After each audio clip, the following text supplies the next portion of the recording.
Georgepalus, Stroumboulopoulos. This is the Strombo alphabet. Next time you have to spell his name, you won't forget. That's awesome. Hey, here we go. Welcome back to Canada Laughs Ch.168 on SiriusXM. And it's with great honor and a great privilege, man, to introduce the face of Hockey Night in Canada. And of course, everyone knows his storied career all over CBC on Tonight, The Hour, before as a VJ, worked on a radio station that I was from in the day, The Edge. Of course, I used to talk to him too on the Fan 590 when I was a 19-year-old punk, and you were already working in the industry. Thank you for joining us, George Stroumboulopoulos. Thanks, man. Happy to see you. You've got a great view in a packed room. It's a nice crowd. It's good. It's a you know, we have a closet here at SiriusXM, Yeah. and it's very cool that we get to pack every single person in it and a lot of good people. And I mean, that makes it all worth the while in this game, doesn't it? Radio got less fun as the spirit was taken away from it. So the more you can make this an enjoyable joint, the better the show is going to be. And even if the show sucks, which it doesn't, but even if it did, you would enjoy the experience, and so you win in the Buddhist way, so who cares? Exactly. You know, you go in it and you don't think about it too much. There's always another one, hopefully, and that's the key. And the people around you are what makes it important. For sure. So speaking of the people around you, you're in a new environment now. I am, yes. How's it going over on Hockey Night in Canada? I'm loving it, man. It is a new environment in one sense, in that it's a different show, and it is the show that it is. But the people that I work with, some of them I worked with my very first job in Toronto. So when I worked at the Fan, I was just starting. Jeff Merrick was there, but also a guy called Brian Spear. And, you know, Brian is the producer of Hockey Night in Canada. So he sits there in the control room, and him and I will go back and forth on what's going to air. So I'm talking to the same guy that I spoke with in 93.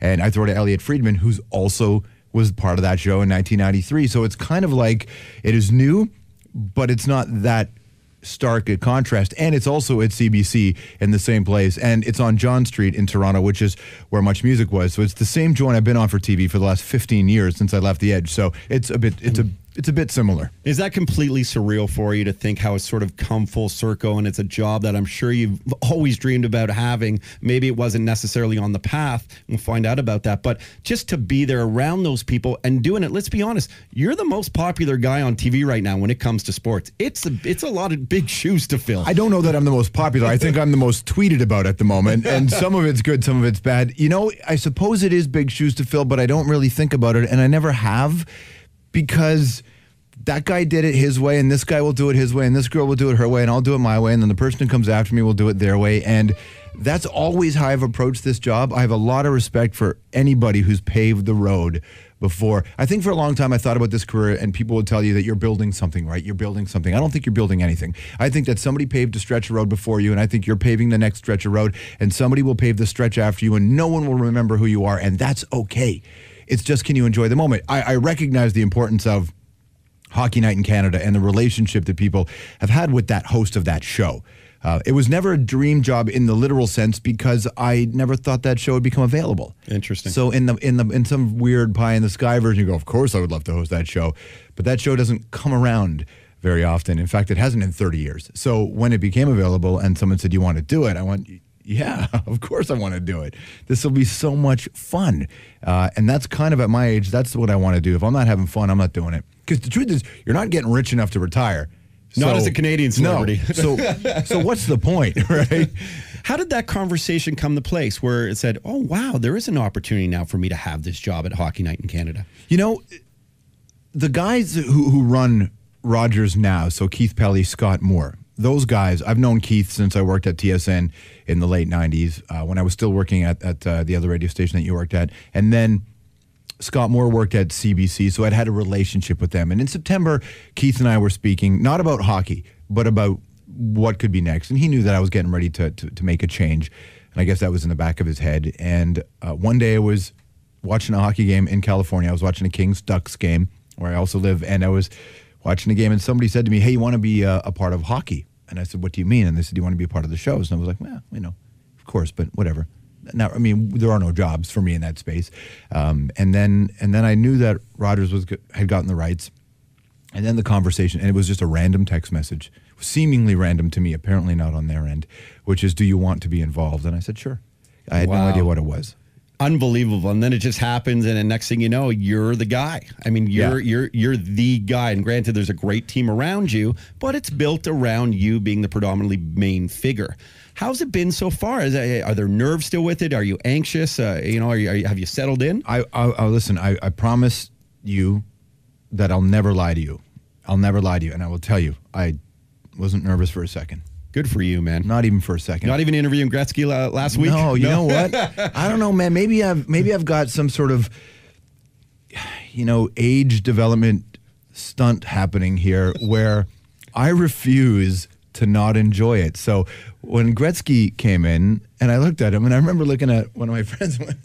You swear on the station, right? Oh, yeah, fuck. I just said, it's fucking Gretzky, man. Right? It's crazy. It's fucking Gretzky. And this past Saturday, Rob Blake came in, Peter Forsberg, Dominic Hasek, and Mike Modano. And I looked at them all and I thought, it's the fucking best era ever. Like, those guys were incredible to watch, and they're such a huge part of my life, watching them. So I don't feel the nerves. I don't worry about it. I know that I suppose I should be, on some level, anxious about it, but I'm not. Except I never have been. I wasn't when I did the talk show. I wasn't when I did shows in the States. I remember calling Bob Makowitz. I was about to go on the air on my first American show. It was on ABC, and it was a show that, was really fun. Didn't last very long, but we were about to go on. It was my first any American show. It was my first network show, and I was backstage, and Bob, my friend, the producers already said to me, "Are you ready to go?" 1 minute. I said, "No problem." I said, "Hey, how long is the delay?" And they said, "What do you mean?" I said, "Well, how long is the delay? Like, when I say something, how long before it goes out across America?" And he said, "Oh, there's no delay." And I went, "There's no delay?"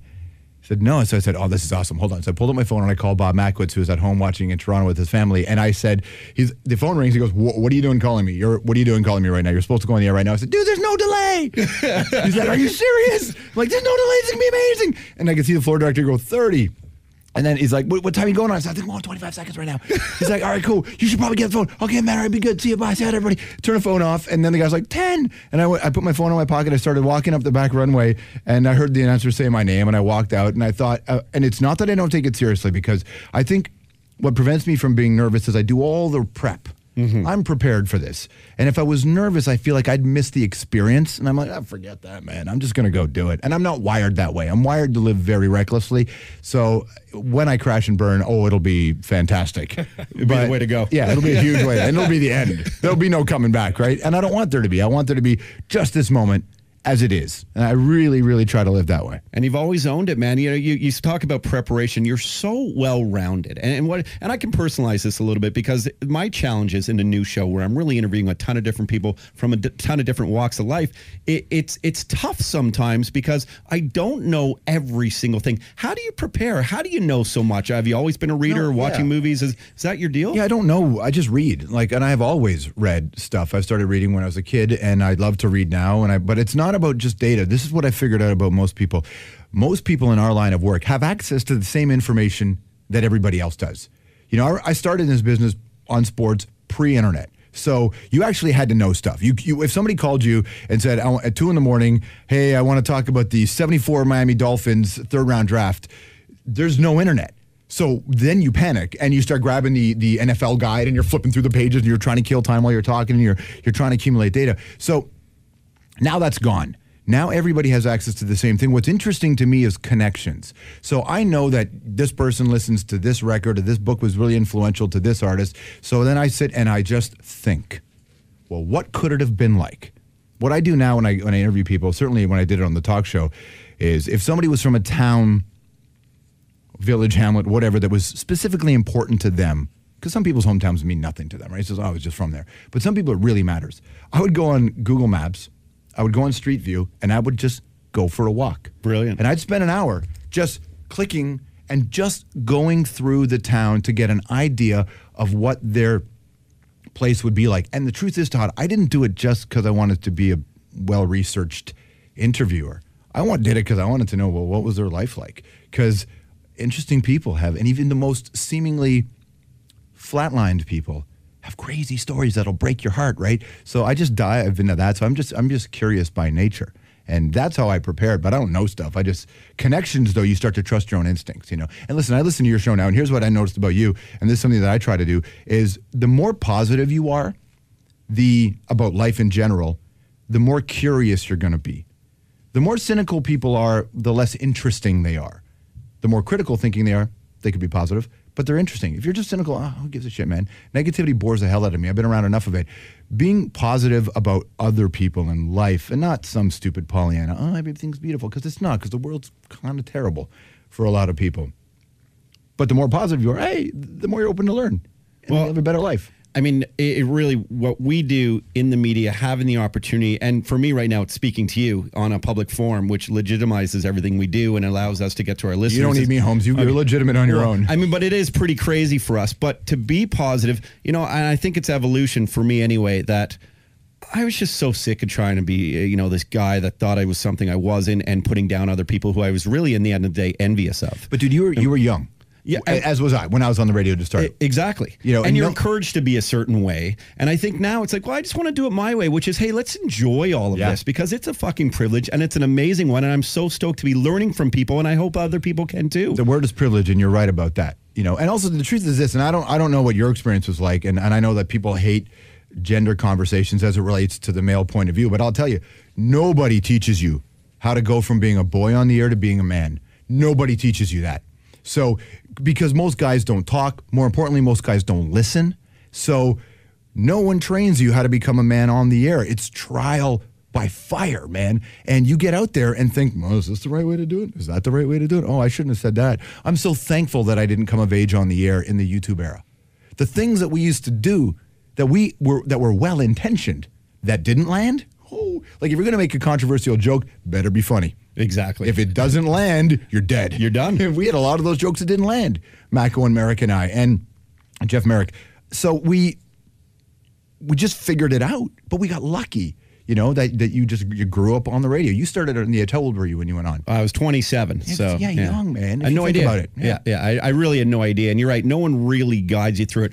One thing, though, and I've learned this from you, is you always humanized people. You were always regular to them, and you treated everyone the exact same way. And it was such a gift you have. You do your typical, you'd lean in and you would just listen, and you were so attentive, but you were so kind with everyone and so generous with your time. Even though you didn't make it about you, you made it about them. Was that an art people taught you, or did you just want to have conversations that you would have off air, on air, whether it was tonight, the hour, or now on CBC on Hockey Night in Canada? I don't know, man. I know that I have a certain swagger that people don't like, and a swagger that some people do like, but lots of people don't like it. But what I'll never be is arrogant, because I didn't score 92 goals in one season, so why would I act like I did?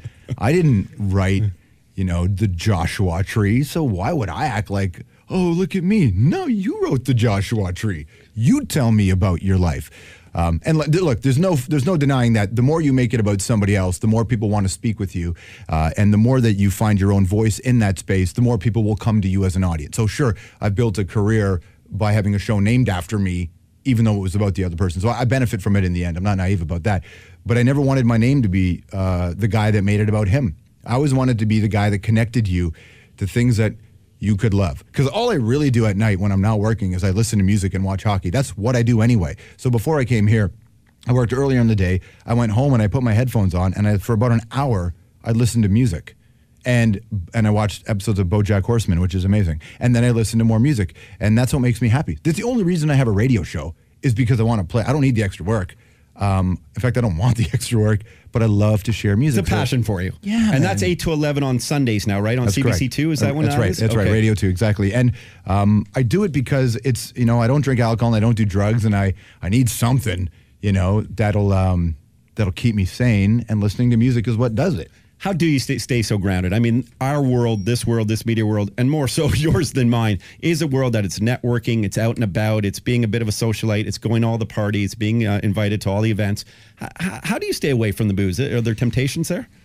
No, sometimes when I go to Coachella, I go to concerts a lot. I go to a lot of raves. I love music, right? Awesome. Yeah, I still do. There's times where it'll be 3 a.m. and I'll be like, and I'm dancing, and some kid will look over at me and he'll recognize me and he'll be like, "Are you serious?"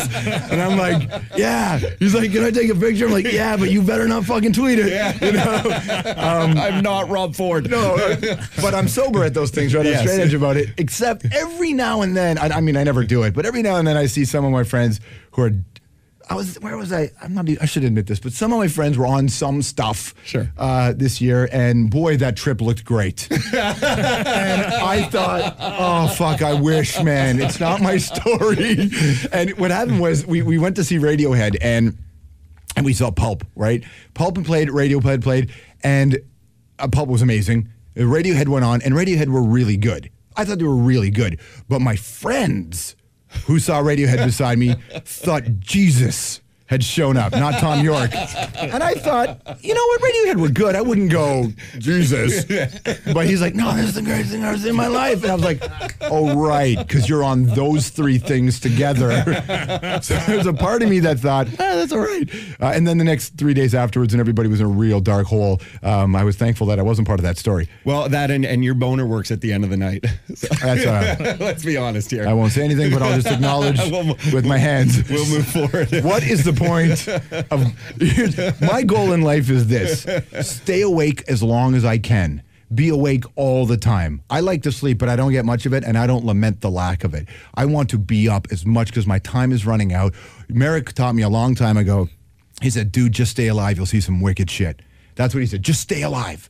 And so I'm always about eyes open. What's going on? I want to be clean and sober the whole time because I want to see it all, and I don't want to spend 15 hours the next day sleeping it off because I'm not gonna get that day back. So I'm all about just being awake and conscious the whole time. And in our line of work, I don't trust anybody to begin with. So I don't want to be in any situation that I ever have to explain, and I can't explain because I was stoned. I don't want to be that guy. I don't trust anybody. So, and I trust myself, but who knows when you're altered. So I'm just trying to make sure that I have the best path as possible, and not yielding to temptation. Although every now and then at those shows, I'm like, oh yeah. One day when you'll be the only guy when you're 75 retired going, okay, now I can do it. Dude, if I make it to 91, I'm Hunter S. Thompson. Yeah. You know, if I make it to 91. I want to make it to 96 because if I can get to 96 on July 1st, then I can, July 1st, 2067.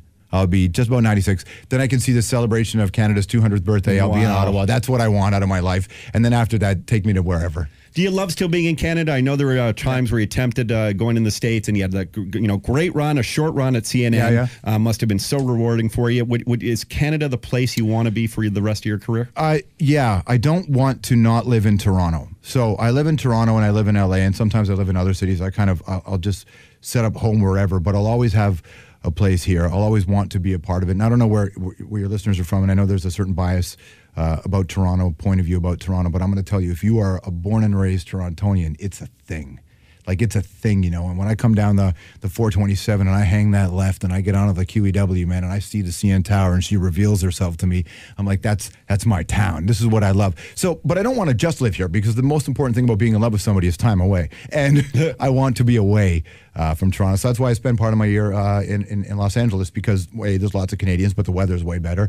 And in my line of work, you can accomplish more on the ground floor there than you can anywhere else. But when I did the CNN show, I'd only ever signed up to do the 10 episodes because I had a contract here. I had to come back. I wanted to come back, but I had to come back to do it. When I did that other show in the States, the one, when they offered me the gig, the first thing I said was, love to do it. Call CBC, work out the schedule. Like, I'm off in the summer. I'm happy to take a summer job every couple of years, but I don't want to take a summer job every year. I think you can be on TV too much. You can be on the radio too much, and you have to let other people have their moments. And you need some time to ride your bike, right? I just did 8,000 kilometers on my motorcycle from Los Angeles all the way up the coast to Vancouver, and then all the way across to Toronto. Almost got killed hardcore in upstate Michigan. I made a stupid decision, man. But these moments, right? In fact, I was so close to it, I thought it was dead, and it was like Ghost, where Patrick Swayze comes running back and sees Demi Moore holding the body. Except there was no Demi Moore in my story. There's some divine intervention, though. Like you think something for sure happened. I don't know. I was riding. I was going really fast. I was going way too fast, and it was pitch black. I couldn't see the moon. I couldn't see the stars, so there was no light but my own headlight. And I had been riding, I think at this point, I don't know, man, 6,000 kilometers. Like I was really into it. And we were sleeping and had a hammock, so I would jack a hammock between trees with my buddy Will. He was on his bike, so we were jacking hammocks and sleeping and firing and whatever. We were on the road, right? Beards and bad attitudes, and that's what we were doing. But somewhere in the middle of the trip, I guess I lost my focus and I was just bombing. And man, I was going so fast. It's stupid. It took him 9 minutes to catch me. 5 minutes to catch me going 190 kilometers an hour. That's how fast I was going. And this is before the launch of your Hockey Night in Canada gig? Dude, I was coming home to go on the air for Hockey Night. This was like a week before. Well, maybe if you got pulled over, you could at least said you were just so excited to get home. True. Yeah. Well, I got pulled over in Oregon, and the cop pulled me over, and he says, "Hey, are you with that rider on the black bike?" I said, "I am." And I said, yeah. And he goes, "You know how fast you were going?" I said, "Officer, I have no idea how fast I was going." He said, "Well, I was going to pull that rider over who was going 82 miles an hour in a 65 mile an hour zone. I don't know what that is in kilometers, but 82, 65. And I said, "Oh," because I knew how fast I was going. And the cop said, "Yeah, you were going 88 miles an hour in a 65. And this wave of relief fell over me because I thought, wow, if I was being truthful, officer, and you filmed me 4 minutes ago, I was going 126 miles per hour, which is not smart. I recognized it. I don't encourage this behavior.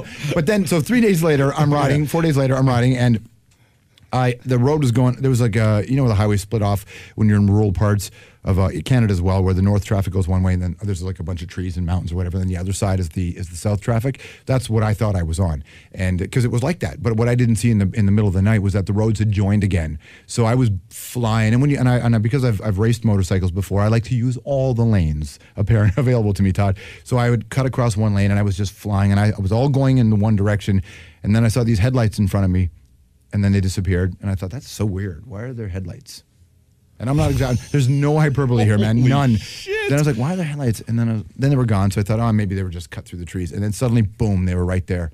And he had come over a hill, and what I hadn't seen was that the roads had joined up again, and I didn't know. So I was in oncoming traffic, sure. But I didn't know. And so at this point I went, and it was all within like a second and a half of each other where I just went, oh, fuck, I'm dead. And I let go of the handlebars. And I literally just let go, and I just kind of leaned back on the bike, and I expected a full-on head-on collision. And somehow I ended up in the lane beside me. So when I leaned back, my bike just swerved to the right.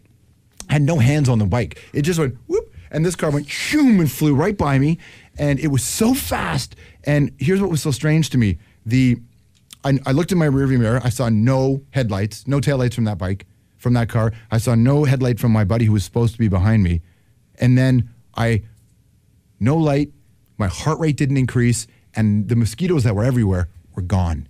And for a split second, I actually said out loud, I'm in the afterlife. This is your first radio interview in hell, by the way. So yeah, exactly. I want to welcome you to it. Listen, if this is hell, I'm all right. I'm all right. Not a bad place to be. Not a bad place. Wow, it was freaky as hell, man. Maybe that's all of Canada on your side saying, we want Stroumbo to attempt this new Hockey Night in Canada. Half of Canada. So how is that going? Because there's some critics, and I know you don't really care, and anyone can read up on YouTube what people are writing or on all the, I saw George Stroumboulopoulos review. It's like it's TripAdvisor all of a sudden. It's amazing what people will do. Has that stuff ever phased you, or you just keep going ahead? No, you know what? I suppose it does phase you for a while, and you lie about it. You tell everybody it doesn't, but of course it bothers you because you're a human being. And I used to try not to let it bother me, but then I interviewed somebody who told me off air, he said, let it bother you. Let it bother you because you don't want to not have human feelings. You don't want to be so callous that you're disconnected from the pain and all that other shit that humans go through. So, what's important to do is to lie about it, I think, for a couple of weeks. You just tell everybody it doesn't bother you, and that's fine. And it totally bothers you because you're just sitting going, what? I'm trying. We're trying. Wrong? But then you, over time, it's that whole fake it till you make it, because over time, it bothers you less and less and less. And with all criticism that I get, I don't read anything in newspapers or Twitter because you can't, right? Every now and then I'll do it just to write back. But I have a trick when someone's really nasty. I have a game I play with them. They don't even know I'm doing it to them, but it's fun. But I just sit back and think, well, sometimes the criticism is accurate. Within the things they say, that's a good point. You can actually improve from it, yeah. Of course you can. Of course you can. But what you realize is certainly this thing. First of all, hockey fans in general are very sensitive. Canadians are incredibly sensitive. So hockey fans and Canadians together, you can have a really passionate bunch, or there's a segment of them that are a whiny bunch. They're mad at Gary Bettman. They're mad at America. They're mad at everything. They hate the Habs. They hate the Habs, right? They hate everything. And I get it, man. Whatever gets you tonight. You have a shitty job. You have a great job. You don't like the person you're married to, whatever. You go home at night, and the one thing that makes you feel better are the Leafs, and then Phil Kessel does what he does, and then you don't feel better. I get it. You want to take it out on me. I'm cool with that, right? I'm cool with that. But in the very beginning, it bugs you, and then you just go, whatever. I remember when Dave Hodge left. I remember how everybody attacked Ron. So I know what this is. Here's the one thing that's prepared me for it. When Dave Hodge took over Hockey Night in Canada, I think he was 26 years old. When Ron McLean took over Hockey Night in Canada, I believe he was around 26 years old and wasn't doing, didn't have a long career in the country. I took over Hockey Night in Canada when I was 42. And I'd been on the air for 20 years. And interviewed every big name in the world. So I have experience, from right? Prince Charles to Bradley Cooper. So yeah. So that prepared me for this, right? So I can take and I think part of the reason those guys hired me was they knew that I could do the job, but I think they also thought that I had the mettle to take what was going to come with it. And now what's happened is Nick Kiprios and Damian Cox and I and Elliot, we laugh about it. We think it's funny. So people really hate on us sometimes, and we don't care. It's like, we get it. I want you to like the show, but I know that over time, people will. And here's what will happen. When the Leafs start to win, then you are associated with the Leafs winning. When the Habs start to, whenever any Canadian team, except for Vancouver, starts to win, the rest of Canada gets behind it. And that's all they want to be. You just want to be aligned. They want you to be associated with winning. And it's been tough being a Canadian hockey fan for the last 20-odd years. And I think it's just part of this, let's just throw stones at the new guys. They hate my pants. They hate my hair. I wanted to ask, there's so many things I want to ask, including that Twitter trick you play with the people who hate on you a little bit, the haters. And maybe we'll learn about that before the end of this. George Stroumboulopoulos is here, of course, Hockey Night in Canada. I'll never tell you what I do, by the way. You won't? Okay. You probably just direct messages them and have sex with them later. No, I don't do that. No, that's not my style. No, I know. But, you have a style about you. Forget about how personable you are. Your look, your actual look itself, you haven't conformed to how people typically have to. And, I had an opportunity to talk to a couple of big business guys and Dragon's Den guys, like, Mike Weckerly, as we know, guys who don't. God love him for buying the El Macombo in Toronto. Oh, the king, king for it, right? It's an unbelievable story. But these guys, I think some guys with money, they don't have to. Guys in the media maybe sometimes feel the pressure to be that conventional person that has a certain look. How have you done it? And have people tried to change it? Yeah, of course. And the reason why people feel pressure is because your bosses put pressure on you. They absolutely do. I don't look good in a suit. That's the truth. And so I worked with people at Rogers, and I told them that, and they're like, no, you'll be fine. And I said, I'm not going to wear a suit on the air, but I don't look good in a suit. So then I would go out, we put a suit on, and they're like, yeah, you kind of don't. I'm not built for it, right? But I knew that I wanted to. You always, when you're on TV, you have to dress the venue. So what does your set look like? How do you design the set? Dress the venue. That's always what you do. And you don't want to stick out in the set. However, you have to be who you are. Look, there's no doubt if they wanted a traditional Hockey Night in Canada, they wouldn't have hired me. They would have hired, there's a lot of other really talented people, more talented than me, who could have had this gig. But they wanted to do something different. But that comes with something. My own who I am. So I put on, my pants they're all suits that I made, but they're skinny black pants and a black shirt and a black jacket, and people don't like it. And what are you going to do? What are you going to do? It's harder on women who are on the air, way harder on women who are on the air. But if you look, younger, even though I'm not, people just attack you. What's been the most fun for me about all the attacks, there hasn't been that many, but about the way I look and the way I dress, is instantly they've all made me younger again. They're like, oh, you hipster, blah, blah, blah. I'm like, well, thank you. First of all, I'm in my 40s, but I'll take it. I just got a clothing contract now because of you. That's right. I'm looking good. Being the guy, though, who you are, which is so real, and dressing youthful and just being so much, having so much energy, is it fun being with the hockey guys now? Because at the end of the day, these guys, especially the Canadian dudes, man, they have huge hearts and they're boys at the end of the day. Dude, it's the best. So what happens is we go on the air for the pregame show and Hockey Central Saturday. We do that gig and then we play the big opening, the Hockey Night in Canada theme, which you guys played earlier. Then I'll come on the air and I'll say, hey, everybody, welcome to the show. I'm so-and-so, along with so-and-so, so-and-so, so-and-so. Okay, this game, go. And we all just talk about it. That's about 2.5 minutes. And then about 2.5 minutes, I'll get a signal in my ear from Brian Spears, the producer, who should get the Order of Canada. Because if everybody loves Hockey Night in Canada, him and this guy, Shirelli and Jack, they keep it on the air. And for years they have. And then he says, okay, go to Scott Oak in Toronto, who's going to set the scene. So then I know when, Damien or Elian stop speaking, I just say, let's go to Toronto right now where Scott Oak is standing by to, tell us about the Pens and Leafs. When that's done, we just go upstairs. It's like a half a floor up. We walk into this room with a bunch of couches, 20 TVs on the wall. Oh, man. All the games. Best man cave ever. Bro, we sit there and we just watch hockey. We have microphones that sit on the table all around it where they can hear us in the control room. And then Nick Kiprios will say, hey, Brian, or, hey, Kathy is an amazing producer as well, keeps it on the air. Kathy Broderick says, hey, Kathy, get that Jake Gardner play at the boards. So they'll cut it, we'll watch it back, and we'll create these packs, these video packs that we throughout the entire period. And then about 4 minutes to go in the period, we're like, all right, what are we going to do? What do you want to talk about? What's the key thing about the period? We discuss it, then we walk right back downstairs, put our microphones back on, and then boom, we're on. And so then, but because we do a double header every night, and we're covering all the games nationally, we're watching every hockey game. And what a gift, man. Because I would have done this anyway. Just with a couple of beers and a couple of buddies. Yeah, I mean, they're not legally allowed to admit that they have beers, so no one would ever admit that. But I'm kidding. I actually I think once at the end of the show, we did try to go into one of the lounges and see if there was alcohol to drink after the show, not for me, but for other people. But the people at Rogers quite smartly took it all away. So there was no beer. But yeah, it is like hanging around with your friends and watching a game. And this is the thing about fans. Fans know an awful lot about hockey. Too much. A ton. Yeah. But watching a game with guys who played, and watching a game with guys who've won Stanley Cups, the way they break down what they see is another level. It's something McLean told me. Ron McLean told me this ages ago. As much as he's watched hockey for his years and loved it, even sitting with grapes, watching Don talk about hockey, it's just a different thing. Unless you've been on that level, it's a different thing. So I sat a couple weeks ago and I watched the games with Adam Oates, Hall of Famer, one of the great, Brett Hull called him the second best playmaking center behind Gretzky, and Hall and Oates. And watching him break down a play was mesmerizing. And he coached last year. He coached Ovechkin. Yep. So he has these real life experiences in the game that are incredible. That's the best part of it. I would think it would be like the way you could talk about riding a motorcycle as opposed to sort of the layman who's like, yeah, I've been on it once or twice, that type of thing. Yeah, when I first, a lot of the artists, the big people that I've interviewed on the air, the reason why it looks so comfortable when I've interviewed Tom Cruise or Adrian Brody or Ryan Reynolds or any of those kind of guys or Trisha Helfer from Battlestar Galactica who's amazing. What we do for the first 30 minutes, Keanu Reeves, is we talk about bikes. Because we all ride, and riders are insane for it. Yeah. We share pictures of bikes. We text of an actor will text me, I'm looking to buy this bike, and then I'm like, oh yeah, you're in that movie, but who cares? Don't buy that bike, buy this bike. So it's exactly that. You find the thing that you're so deeply passionate about, and you share. What kind of bike do you have now? I have 7 bikes. This is what happens when you don't have a wife or kids. 7 bikes? I have 7 bikes, So anything from a Harley to a racer? Is that how it no works? Harleys yet. I have two race bikes. I used to have Harleys. 2 race bikes that I can put on tracks and have raced on tracks, which are amazing.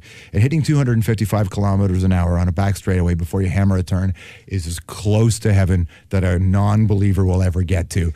And then I have a BMW F800, which is a bigger bike. That's my touring bike. I have I have an old Honda from the 70s. I have an old Triumph from the 70s as well. I just picked up an electric motorcycle. And then in Los Angeles, you're allowed to ride the white lines. You're allowed to lane split, right? Which is, you do, because I just came from Los Angeles. Yeah. And of course, everyone knows the traffic there, well, it's probably second to Toronto now, but it is terrible. People do that, and you will do that in LA? Of course, man. What the fuck? Well, I lived in Venice, and I bought a bike which was narrow and fast. It was a Ducati Monster that I bought, and it's really throaty and gross. It's an 1100, so it's fast as hell. Not as fast as some sport bikes, but it's mean. It lives up to its name. I bought it so that I could rock the 10, I call it the OJ freeway, right? So I rock it. I always ride by Bundy, and I always remember, oh yeah, that's the OJ chase. And I ride the white lines because it's safer that way. It's actually safer to get away from all the cars. So that's what I ride when I'm down south, and I love Are bikes loud on purpose? Or when you say it's mean and loud, is that so cars know you're coming? Is that part of it? Yeah, it is. The electric bike has no sound at all. A loud bike is a herd bike is the philosophy, and a loud bike annoys people. And sometimes a lot of my friends don't like the loud bikes. My bikes aren't overwhelmingly loud, but I'm coming. But here's my theory on this, and people don't want to hear it, but I'm going to tell you. Anyway, here's my theory. Everybody has a certain quotient of noise they're allowed to create in their life, right? I don't have kids. Your kid is noisy as fuck. Your kid is whining all the time or laughing. I want your kid to be joyous. Fair enough. I'm happy. So your kid makes noise in the restaurant. I'm not mad at you. Don't be mad at me for riding. We all have a certain volume we can heat. I don't have a rehearsal space. I'm not learning to play drums at your next door. House parties and waking up the neighbors at night. Exactly. So I have motorcycles. That's what I contribute to the sound noise. I didn't choose choose to walk past your store and listen to that Beyonce record over and over again, but you decided that I hate to hear that Beyonce record, that's your contribution to the noise. Mine is the motorcycle. So in the end, it all evens out, you know? It's brilliant. There's some guy who farts a lot out there going, that's my quotient. Or that dude who sits on the streetcar who eats an apple like it's the last apple he'll ever eat, and he's so loud, and then he spits on the seat, and you're looking at him and you're like, what?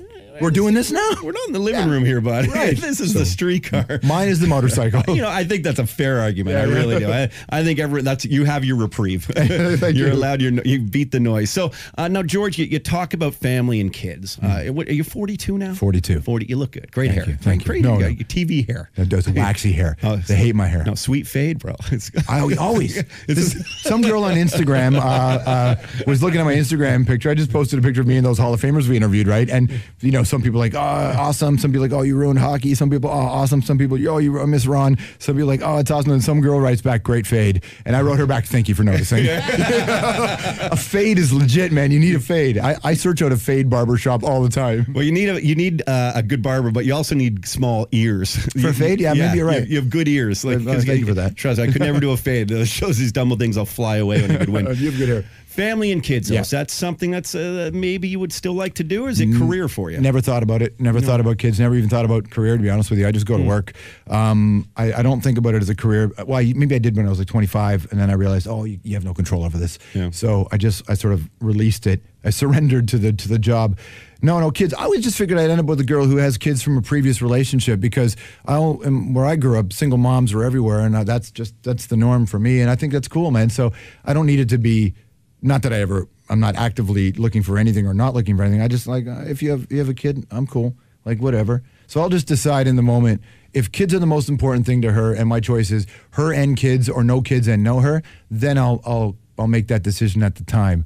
But never thought about it. Never. And I think I might be getting too old to have my own. So it might be about the time to. You got to make a choice, like soon or never. They always talk about the age of a woman, and men will say, or people say, oh, a man can have kids at any time, and that's not true. The health of a kid often is 50% about, the contribution from the male in terms of age. So, and if I had a kid who wasn't healthy, then that's fine too. That's the game. You love and live in whatever you have, right? So I don't. It's not that I don't want a certain kind of kid or not a certain kind of kid. Whatever I get, I'm thankful to have, and I'll hopefully do the best job there. But I'm not actively looking for it. I don't want that. Well, maybe I want quiet homes. You want to? I want quiet homes. Well, maybe we're the type of program, George, that we can have drinks during the program, and we can to contests. Maybe we find you a woman. No, let's not do that. Let's not do that. No, I don't want that.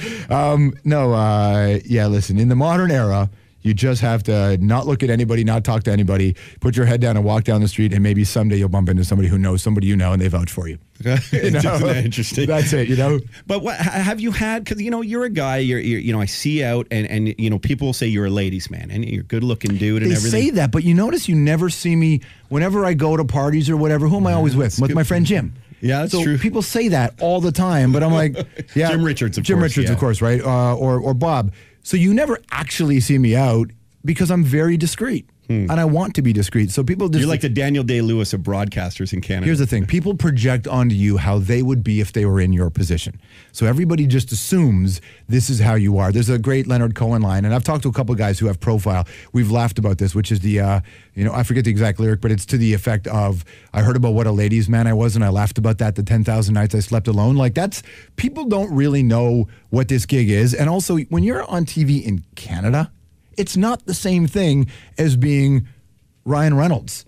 It's not that game. And even Ryan Reynolds doesn't have that life, right? Because if you're smart, which hopefully I am, you're really careful. And if you don't drink or do drugs at 2 o'clock in the morning at a bar, generally the sorts of conversations that are initiated with you aren't fulfilling. Fair enough. But have you had women try to exploit you in any circumstances over the days? Has that ever happened? How do you mean exploit? Just like maybe you hung out with them and then they said on Twitter they were dating you or something. That never happened. Sure. I've heard girls say, oh, you slept with a friend of mine. And I'll be like, oh, yeah, who? And then they'll say their name and I'll be like, I've never met that girl. However, I then follow that up by saying, if you're going to brag about nailing somebody, You're not getting any. Why brag about me? Talk about, like, say somebody way cooler than me. I'm just like a dude who walks down the street in Toronto. I'm like, Stromo, you ride fast bikes. You're the host of Hockey Night in Canada. You've had this storied career that has evolved. I mean, you've done it on the scale that everyone in this business dreams, where you start, you work with friends, and you grow on the steady 45 to the top. So strange. And now you're back working with friends again. Yeah. So it's really, truly remarkable. Women want to be with you, okay? You don't have to be that humble. No, but what to your question, no. If anybody, like, there was once some girl wrote a blog, and he was a stalker who wrote a nasty blog about me. And if you read the tone of the blog, what it really said was, he hung out with me for a while, and then we didn't hang out anymore, and then that was it. Because I meet somebody, I get to know them. In the past, I get to know them, and if we didn't have a vibe, then we didn't have a vibe. And I don't. I'm not validated by the attention of people. All you have to do is be in the public eye for a while to realize that that's not real. Not at all. I'm not validated. Looks good on Instagram photos, so. Instagram photos, yeah, that does help. Yeah, I want to get my likes. Follow at Strombo, but I don't like. I'm not. I think by not drinking, I'm glad that I don't get screwed up all the time, because I think I would have made different decisions. Yeah, because sure. I wouldn't have been in a position to think about it. But I'm bright about it, man. I don't want to. At 3:30 in the morning, I'm like, nothing good can come from, like the Chris Rock joke, going to an ATM at 4 a.m., nothing good can come from this. It is the same thing for me at 4 o'clock in the morning. It's like, I'm going to get a falafel at the Falafel Queen, and I'm going home. That's what I'm going to do. That simple. And I'm going to watch an episode of Luther on my laptop. That's what I'm going to do. Maybe wake up with some hummus in my chest. It was a good night. That's right. I think so. Have you had a real long relationship, though, during this? I had a girlfriend for 6 years when I was at Much Music. Okay. So when I Much Music and as I started at CBC, so I had for a good 6 years, and the most quality interaction I've ever had, because we grew up together, we learned stuff together, but now she's my most trusted confidant. We broke up. It feels like 10 years ago that we broke up, her and I. But when I have something serious coming or something, in fact, when I was going through the whole Hockey Night in Canada negotiations, and I knew about it for longer than it got leaked, like no one knew, no one had any idea. Not even Bob McKenzie? No, Bob found out the day. Bob found out like the day before. Yeah. Everybody else found out, but we were so far along much earlier. The only person who knew was her, because I would call her and say, "What do you think?" And she would give me that no bullshit, straight up. Whenever I have something really serious to get into publicly on the air, I'll just call her and run. She's the best journalist I know, and she's a journalist for public radio in the U.S. And she just means the world to me as a friend. And I know she's got my back, right? But to that end, she doesn't bullshit me. She doesn't, because you must experience this. At a certain point, fewer and fewer people tell you the truth. It's the saddest part of my existence right now, and it's happened recently too, where I don't understand it. That doesn't make sense to me on a human level. Well, because why people lie so much. Access is currency. So by being close to you, that means something to them, and often people think, well, I just tell him what he wants to hear. Then there's the other side, the Kerps, the keep it real police, who always tell you all the shit, even though you want to hear it, right? You're just like, listen, I don't need to hear that. I prefer to be that way, though, right? You want more of that than the other one, for sure. 100%, yeah. You want people who meet you at your presence and are straight up with you. And I have a handful, a close group of friends who have been my friends for decades who do that. And so the best thing of that relationship is the friendship that's come out of it. On the perception for us, it's obviously, George's career has been amazing. Have there been really tough moments for you? And then have you had friends like this, or perhaps I met your sister actually at the hockey game. Yep. Have you had support in your family and stuff? Have you had those times? Yeah, you mean like tough times in the business? Yeah, man, getting a show canceled is the worst, because you know you're fine. You know that this is how it works. But if you're on TV in Canada and you get a show canceled, the Canadian press are just animals. The American press are not.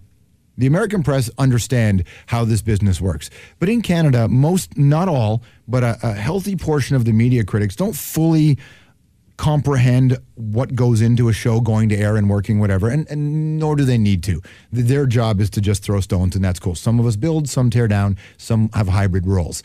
So when you get a show canceled or something that doesn't go well, and you just know, oh my God, my mother's going to hear about that. She's going to deal with this. So my mom will call me. She calls me Bucky. She's like, Bucky, are you okay? Wait, your mom calls you Bucky? She called Bucky. And she's so like, cute. Bucky, are you okay? I'm like, yeah, Ma, what do you mean? She said, well, are you okay? Yeah, Ma. Well, I just wondered, are you reading the newspaper, Ma? And then when she does that, she says, well, Then I call her Mary. And I'm like, listen, Mary, you can't read what people say. The only thing that's really tough for my mom is that because I have been highly critical of organized religion on the air, and my mother, as as Jesus as it gets. You don't get more Jesus.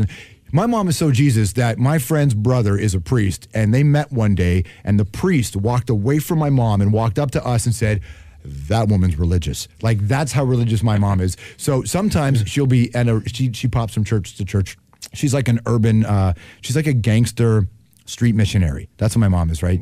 And she'll go to some Greek, right? She's Ukrainian. She's Ukrainian. My dad's a Greek one. Yeah, she's Ukrainian. So she'll sit and the preacher will be on the pulpit, and we'll start going on about something he saw on television. And my mom starts to slink in the back of the church because she knows what's coming. And then the preacher says my name about how and he doesn't even know she's there, but he's just because I said something about religion on the air. And my mom was like, why does he do that? She calls me to talk religion. Then I say, you're talking Harry Potter. Then she prays for me. And that's like the thing we have. Next thing you know, there'll be devil lettuce. Yeah, that's right. Really? So that you have that much of an impact. I mean, really, you have a powerful voice that ministers will be talking about how you'll go out and say some things that not everyone agrees with. Right. So it's that thing, being on the CBC. The CBC is really an important broadcaster.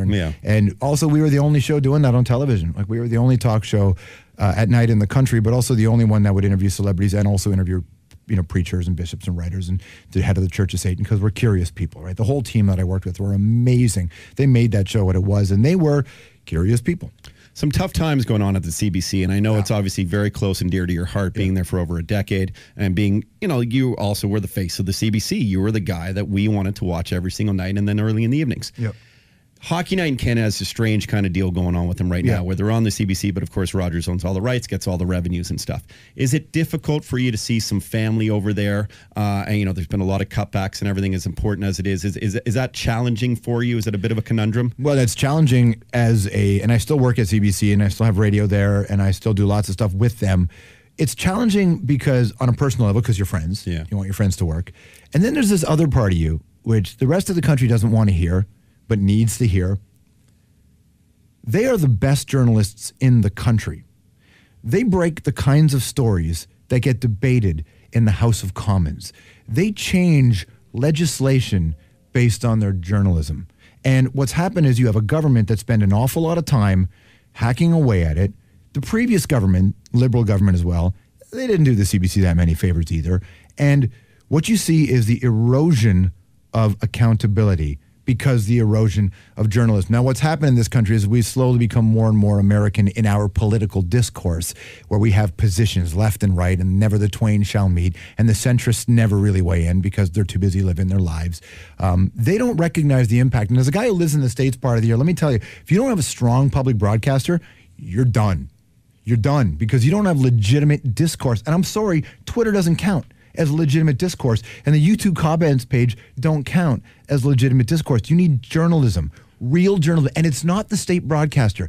The government has no control over the content. It's very unbiased reporting, isn't it, when it comes to the CBC? What do you think we should do differently? Do you think there should be more funding? Fund it. Yeah. Fund it. The average Canadian complains about their taxpayer dollars, and I get it. Every dollar is important. But do you know how much they spend? Do you know what your tax dollars to the CBC? It's in the range of $34 a year. That's what you give to the CBC. Well, $34 a year. Which is nothing. It's absolutely not. And on it's top not of enough. it, with all the people now going to Netflix and getting rid of their cable, that's still one of the channels you can get. So we should be thankful for that too. Well, and, with all due respect to a lot of the other traditional over-the-air, whatever that used to mean, networks, we were the only network that went coast to coast to coast.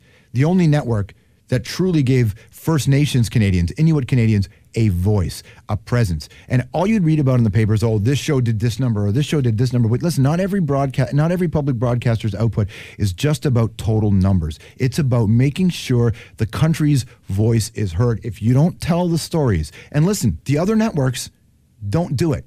And they're all the public broadcaster in a way. Because just these reporters should dig into how much tax credit and public funding do the other broadcasters get to make Canadian shows? A ton. A ton. They're also the public broadcaster. The CBC was just the only one who was honest about it.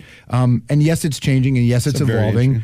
So it's troubling. And I'll fight, man. I've said this a million times, and I'll say it again. The CBC is the emotional and intellectual railroad of this country.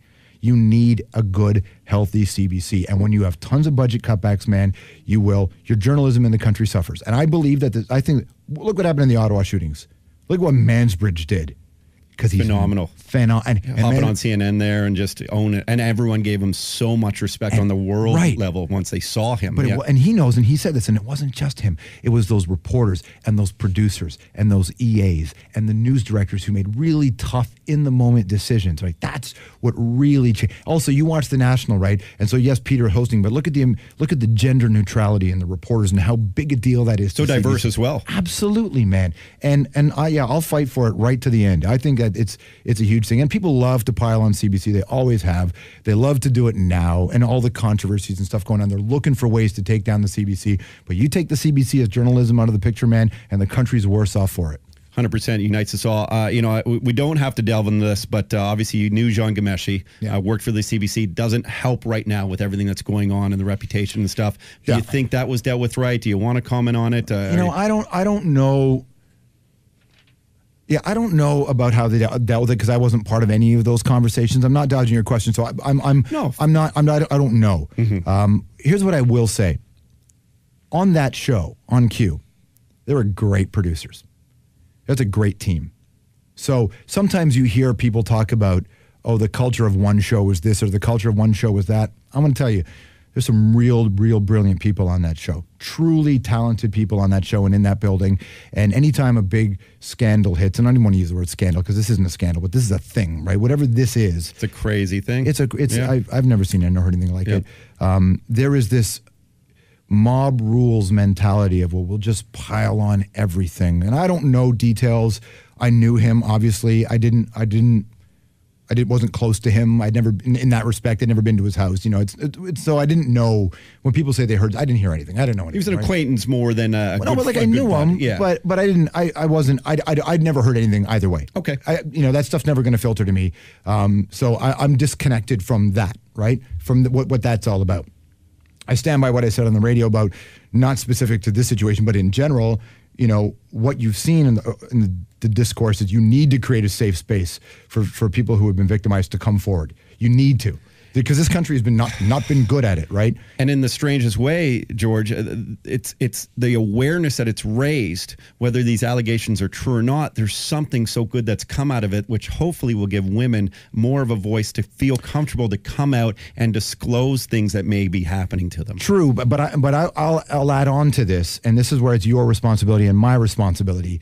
This is a men's issue. That's what this is, man. This is a men's issue because.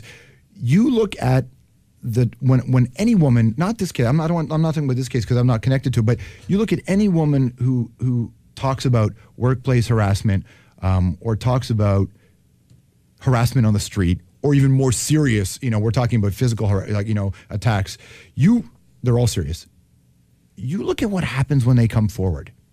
The pile-on is overwhelming, man. And the amount of girls who've come to me now and told me what they've experienced in their workplace, and I believe them, it's astonishing how most women we know have been victimized in some way, either incredibly nefarious or even in some less nefarious but still nefarious way.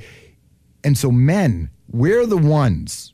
I've always been this way. I remember being at CBC way back in the day, and I was in the elevator with one of my producers, and we had a guest on the show. And the guest got a little close to her and started flirting with her, and he was a big star. And I looked at him, and she knew me only, I was new there, and she looked at me only as this is a host coming in from Much Music, who knows what he did. And I just looked at him, and I was like, okay, enough. Enough. Because I have a fucking mother and a fucking a sister, right? So I've seen what guys do to these girls.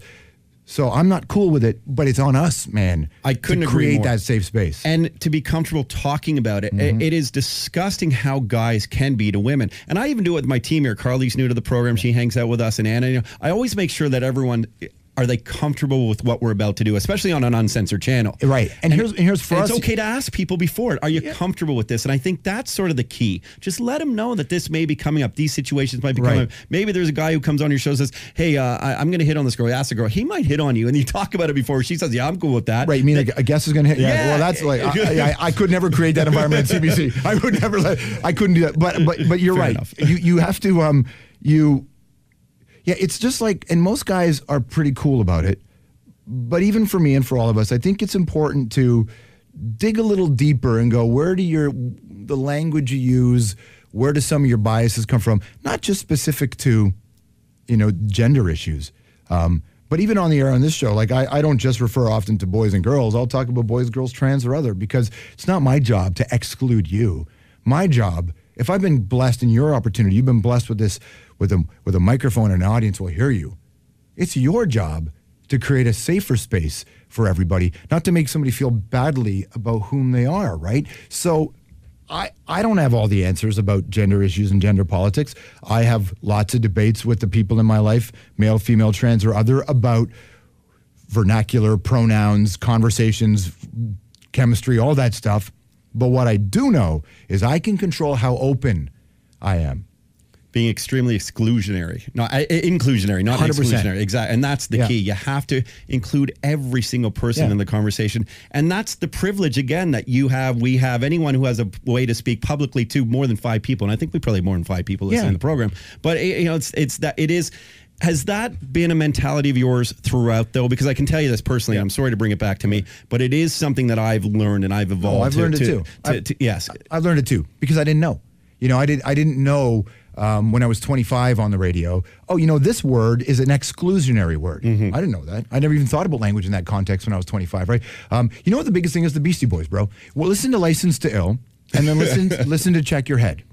And the Beastie Boys are the guys that taught me how to be a man in that way, where their first big record, they had Paul's Boutique in the middle, which is the Sgt. Pepper's, but the first record was Young, Dumb, Boy Talk.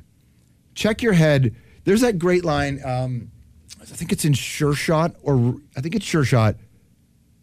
might be Root Down, but Sure Shot, I think, where MCA says, here's a little something that's got to be said, or it's long overdue. This disrespect of women has got to be through. Tell my mothers and my sisters and my daughters and my friends I want to offer my love and respect to the end. It's a little thing, man. But when you hear it for the first time, you go, what does that mean? Where's that come from? Where does that come from? So I'm not perfect. I make lots of mistakes. But here's what I do is I actively try to be a better version of myself. What I've learned is that my language hasn't always been the best. So, and people go, oh, you swear too much. I'm like, that's not offensive. Listen to some of the shit we've said. That's the problem, right? Being juvenile, swearing, having a good laugh, playful chirping with your boys, that type of stuff is fine. Yeah. But there is a way to speak to an audience where you have to be accountable to what you're saying and recognizing that you're doing better for them and for the evolution of society. And that's really it's an amazing thing to be able to do. And it's going to go away. Like your opportunity on the mic, mine is going to go away. And when I work with younger broadcasters or producers or whomever, I tell them, go get the best movie from 1941, like the best movie, whatever it is from 1941, and watch it. You might recognize the first name on the credit roll. You might, but you won't recognize any other name.